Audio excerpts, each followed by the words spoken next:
Chapter 1, Mishnah 6. The Mishnah returns to the laws of corpse tuma. It discusses whether a person who is dying but who has not yet died transmits tuma.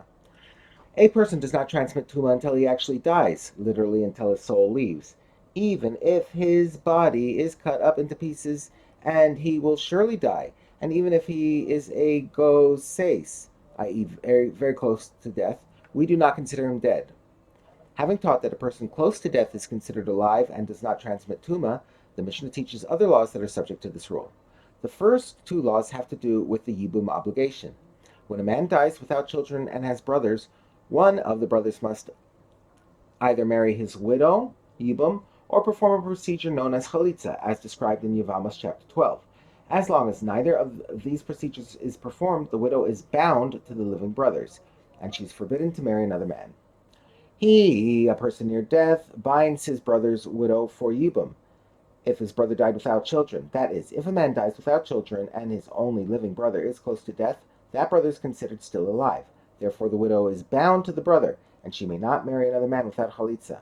And he exempts his father's widow from yibum. That is, in a case where a man dies with no children besides for one who is close to death, the father's brothers are not obligated to perform yibum with the widow, since her husband had a child when he died. Thus she may marry another man. The next two laws relate to teruma. Teruma is the portion of produce that must be given to a Kohen.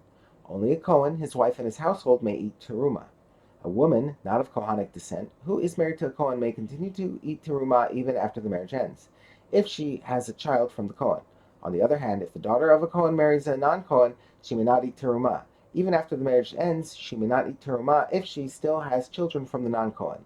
The Mishnah teaches that a child close to death is considered alive regarding these laws.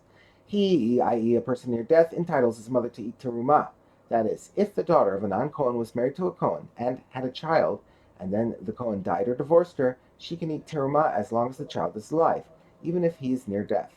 And he, i.e., a person near death, disqualifies his mother from eating teruma. That is, if the daughter of a Kohen married a non-Kohen and had a child, and then the non-Kohen died or divorced her, and now the child is near death, she may not eat teruma, since the child is considered alive.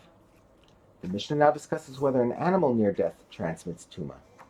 Similarly, a domestic animal and a wild animal do not transmit tuma as a nevela until they actually die.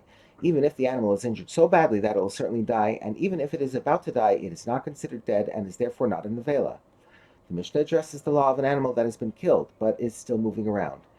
If the head of the animal was cut off, even though the animal is jerking, it is tame as a nevela. Once the animal's head is cut off, it is no longer alive. The body jerks only because the muscles of the body continue to move on their own, just as the tail of a lizard continues to jerk after it is cut off. The tail is certainly not alive, but still jerks because the muscles of the tail continue to move on their own. Similarly, an animal whose head is severed also continues to jerk, even though it is no longer alive.